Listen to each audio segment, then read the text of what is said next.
My fellow wine-loving friends, Julian here. Before we get started with the video, there is something that you have to know about. This video was made possible by the Bonner Private Wine Partnership, and the reason I work with them is not just because it's been called the most unique wine club in America, but because they truly love the wines that they choose for you. Founded by Will Bonner, the partnership is a small group of wine lovers who have come together to import excellent small batch wines that might otherwise get completely overlooked by large importers. They get them. Right now you can get your hands on 3 rare extreme altitude red wines from Argentina, from some of the purest, highest vineyards in the entire world, way up in the Andes Mountains. No middlemen, no additive packed supermarket wines here, no inflated cost. Plus you'll get exclusive access to more wine education videos from me, just like the one you're about to watch, to make sure you become an educated wine connoisseur. So make sure to check out the link in the video description to see if you want to become partner in something truly special in the world of wine. But for now, back to your video.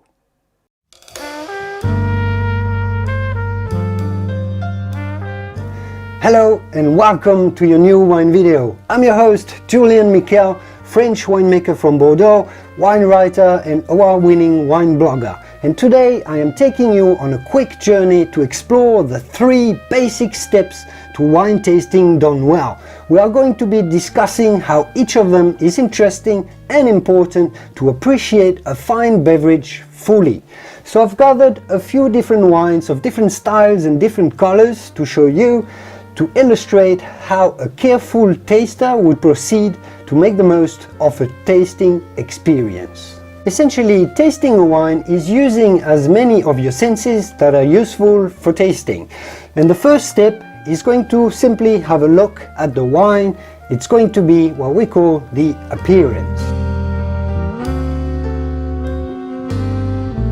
I have gathered a couple of white wines that are quite different one from the other, and a couple of red wines that are slightly different one from the other.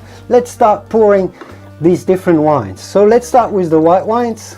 You can see that this one has a very vibrant golden shiny lemon color with slightly green hues. On the opposite end of the spectrum is a Muscatel from southern Spain, from Sherry area, and you can tell that this has a very dark brown amber golden color to it. And if we pour the red wines, we have a Burgundy wine made from Pinot Noir and a Southern French wine made from Southern French Grenache Syrah, very dark Southern Rhone blend. So what do these colors tell us? You tell me. Let me tell you. So when you have a look at this white wine, you can already tell that this is a crisp white wine that probably hasn't gone through oak, because oak tends to oxidize the wine a little bit more and give it a bit of an amber golden hue to it, and it adds some tannins and some intensity to the color. No, looking at this white wine, we expect a crisp white, relatively light, perhaps dry white wine. On the other hand, when we look at the sherry wine, we can see that it's dark and amber. It's got a lot of color to it, so we can already expect and start realizing that this may actually be a dessert wine with a lot of oxidized characters, a lot of oak gone into it. When we look at the red wines, the Pinot Noir is relatively pale, you can still see through, it's relatively transparent, so we are going to start expecting more of a lighter style, less tannic of a wine.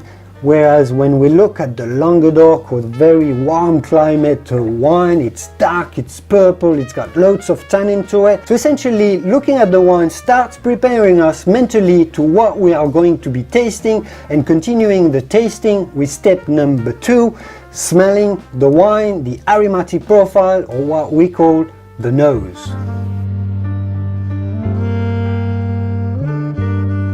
So essentially, spending a little bit of time smelling the wine and analyzing the nose is going to be important for two main reasons. It's going to help us understand a little bit better as a complement to the appearance what we are going to be tasting, and secondly, perhaps much more importantly, it's going to help us enjoy the wine even more. So first off, let's see how do you normally smell a wine. You would have seen professionals and amateurs swirling the wine. You can do it this way if you're trained enough, but it's okay, it's fine to do it on the table like this. This is going to liberate all the aromas out of the wine that evaporate with the alcohol and into the glass, and concentrate the aromas into the glass so you can sniff them and you can smell them a little bit better. Then you want to smell the wine.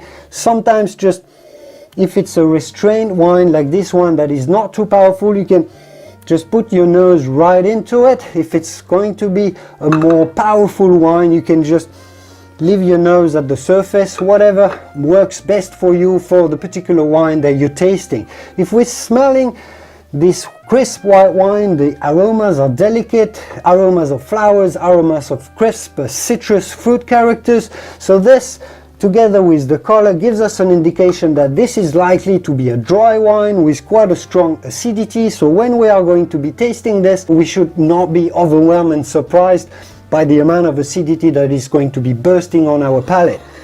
On the opposite side, when we smell the sherry wine, this is gorgeous. This is filled with loads of gorgeous orange peel and caramel and dried fruit, dried figs, dried apricot. So as we expected from just looking at it, this is most definitely going to be a sweet wine. So when we taste it, we shouldn't be surprised that it's sweet. We are going to be prepared to taste and appreciate a sweet wine.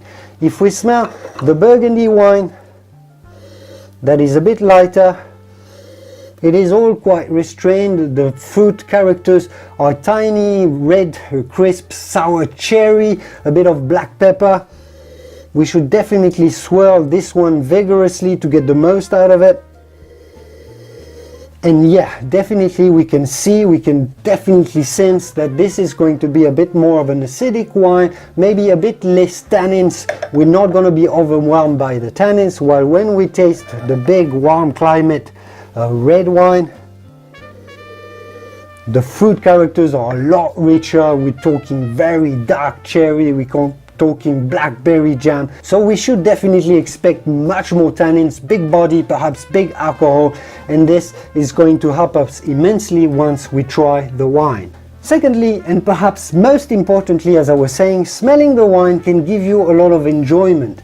Think of it as smelling a flower. There's a lot of enjoyment to be found in smelling a flower. Or think of when you enter your grandma's kitchen and you can smell the environment of what she's been cooking. There's a lot of enjoyment at trying to guess what's in the oven, for example. Same thing, analyzing and smelling a wine, sniffing a wine, and sharing with other people what is to be found. The tiny little aromas that you can find here and there are part of the sophistication of wine. We don't like wine to be complicated, but wine is a sophisticated beverage, so we might as well make the most of it. Then of course, obviously, all of this was just the preparation to what is going to be the apex, the absolute revelation of what a wine is all about, the taste, or what we call the palate. And let's take our big rich red. We know it's going to be tannic, we know it's going to have high alcohol, and we know we should expect also a big body. We could expect some sweetness as well. So be prepared mentally so you're not overwhelmed by the burst of tannins and dryness perhaps of the wine. So my two top tips for tasting a wine properly: first of all, take a relatively small sip, not a tiny sip unless you're a very trained palate, but not a big volume, otherwise you'll just be overwhelmed by the flavors. A relatively small sip, but one you are comfortable with. Secondly, you want to be getting some air through the wine, so some of the flavors evaporate and reach your nose, so you can analyze and enjoy and taste the wine better. So there's really nothing complicated about this. Just take a small sip and get some air into the wine. Some people breathe a little bit of air into the wine, so people really chew the wine very strongly. Whatever works well for you. While you're tasting the wine, pay attention to how the wine evolves on your palate. How does it taste when you put it on your mouth straight away? Is it very acidic? Is it sweet, big body? And how does it evolve on the mid palate? Is it round? Is it oily? Is it got a smooth texture? And then in the end, how is the finish? What are the flavors once you've swallowed or once you've spit it out? All of this is going to give you an indication of the balance of the wine. If everything seems harmonious, nothing hurting, not too much acidity, not too much sweetness, it probably means that this is a balanced, complex, well-crafted wine. If I taste this brown wine that I expect is going to be sweet, I'm going to take an even smaller sip, not to be overwhelmed by the alcohol or the power of the wine. This is certainly a pungent, rich, very rich wine. Lots of dried pineapple and fig and an explosion of spices. So I did well in taking just a small amount so I can enjoy and I can taste the length, and this is a very, very long wine, and the wine is telling me a lot of stories after I've swallowed it or after I spit it out. And this is one of the most important part of assessing a wine. How long does it taste? Does it last on the finish? So those are the 3 steps to tasting wine better, but in the end it doesn't have to be hard or complicated, so I recommend you don't overthink it. But these are 3 simple tools that will help you, 1, understand the wine better, the terroir, the grapes and the winemaking, and dig deeper into your understanding and knowledge of wine. And secondly, those are 3 simple tools to enjoy the moment with other people, enjoy your bottles to a greater extent. I hope you enjoyed this video, and I will see you soon with the next one. Au revoir.